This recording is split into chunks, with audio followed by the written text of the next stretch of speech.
নমস্কার বন্ধুরা, শুভ সন্ধ্যা। আমি আজকে একটা আলুর দমের রেসিপি দিচ্ছি। প্রথমে আমি খানিকটা আলু সেদ্ধ করে নিয়েছি। এর মধ্যে কড়াইশুঁটি নিয়েছি মশলা হিসাবে, নুন, হলুদ, আদা গ্রেট করা, কাঁচা লঙ্কা, কিছুটা লাল লঙ্কার গুঁড়ো, প্রতিদিনের মশলা, জিরের গুঁড়ো, ধনের গুঁড়োটা বেশি, জিরের গুঁড়োটা তার অর্ধেক। এরপর একটু মিষ্টি নিয়েছি এবং একটা অমিতের গরম মশলা নিয়েছি। কড়াইয়ে আমি সেদ্ধ করা আলু নিয়েছি, সেদ্ধ করে নিয়েছি। আমি প্রথমে কড়াইয়ে সর্ষের তেল দিয়ে জিরে ফোড়ন দিয়ে তার মধ্যে দেখুন কাঁচা লঙ্কা, টমেটো, গ্রেট করা আদা দিয়ে দিলাম, তার মধ্যে নুন হলুদ দিয়ে দিলাম। এবার কাঁচা গন্ধ চলে গেলে সেদ্ধ করা আলুটা দিয়ে দিলাম, দিয়ে আমি কষতে থাকলাম এবং কষতে কষতে আমি এটা জল ছাড়াই এই আলুর দমটা করব এবং খুবই সুস্বাদু হয়।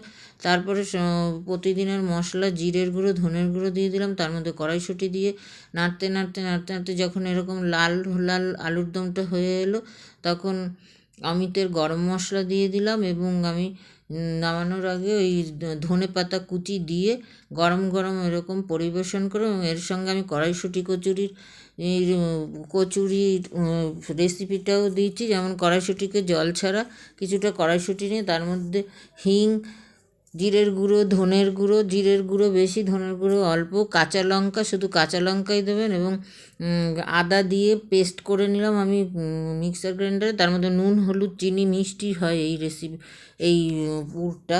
তারপরে কড়াইয়ে সর্ষের তেল দিয়ে তার মধ্যে আমি ওই পেস্টকে ঢেলে দিলাম।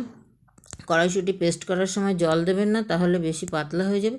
এরকম লাল লাল করে যখন কড়াইশুঁটির কাঁচা গন্ধটা চলে যাবে, তখন তুলে এই যেমন ময়দা বা আটা দিয়ে যে যেরকম মাখবেন, মেখে পুর ভরে এবার ভেজে এই একসাথে পরিবেশন করবেন। দেখবেন খুবই ভালো লাগে। আমি অতটা দেখাই না, আপনারা করে খাবেন।